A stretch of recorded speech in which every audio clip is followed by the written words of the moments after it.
Hello, this is Professor Brown-Sederberg, and I'd like to talk about constructing methods. Now, methods are tools. They get done what we want done.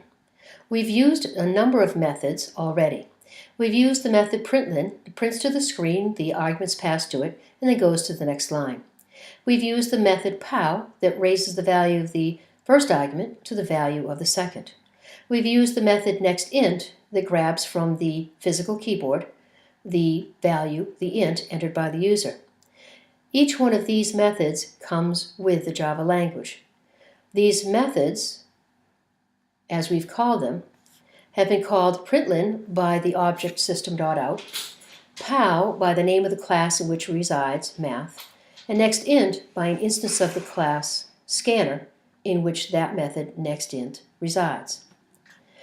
Now, as we talk about methods, we've used the main method in all of our programs.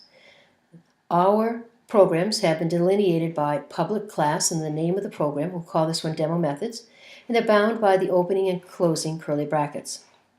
We've used a main method that has been within our class, and so it's inside the bounds of that class. We open it with a curly bracket and close it with a curly bracket.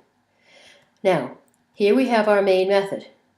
We can also have in this class, demo methods, another method. And that method will be bound by these opening and closing curly brackets. And you'll note that the main method and the method that I am going to create do not overlap. They are separate and distinct. My main method is bound open and closing curly bracket. My new method that I'll construct is bound open and closing curly bracket.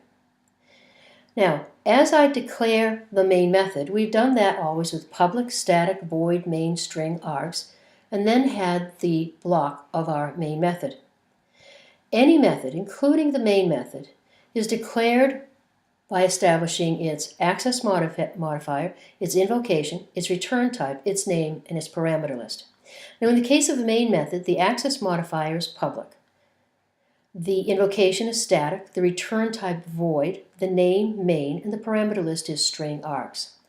All methods, main or not, must have the access modifier, invocation, return type, name, and a parameter list. That parameter list might be empty, or it might have items in it. As we declare our methods, we will have the access modifier, invocation, return type, name, and parameter list.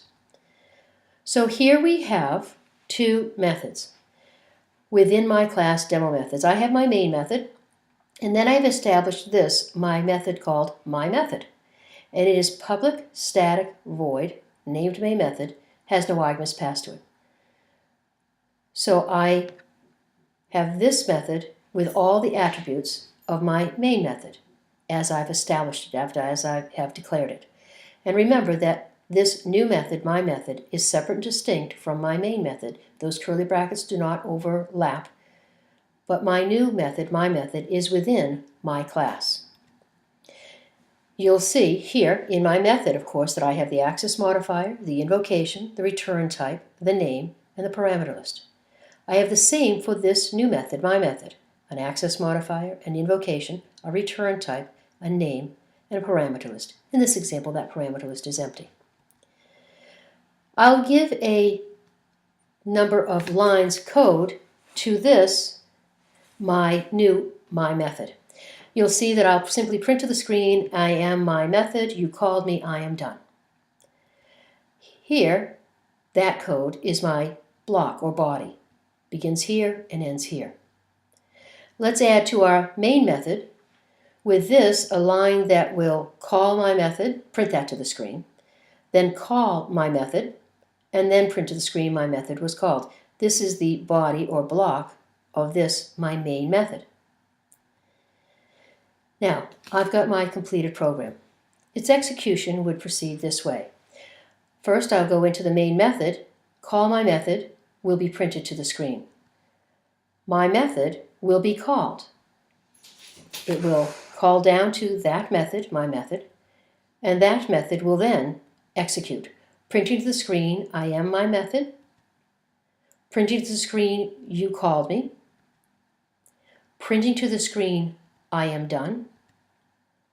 And then returning control back to where control had been left. So I return back to the next line after the call to my method, and that's here with system.out.println, my method was called. That's in the main method, and it will print to the screen, my method was called. I then have the end of my execution. So what do we want to know about methods? Methods are tools. I declare methods, always having an access modifier, invocation, return type, a name, and a parameter list. I call methods, send control of my program to that method. When that method concludes, control returns back from the place at which that call was made. Thank you.